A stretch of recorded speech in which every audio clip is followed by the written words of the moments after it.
I was fortunate to have worked here for over 20 years. Basically, I witnessed its whole development. At the beginning was the earthwork, the civil work.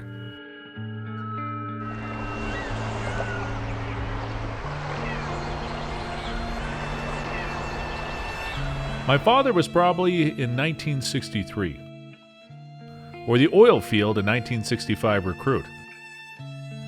At that time, the oil field was called 923 Factory. From then on, it was a lot harder than it is now.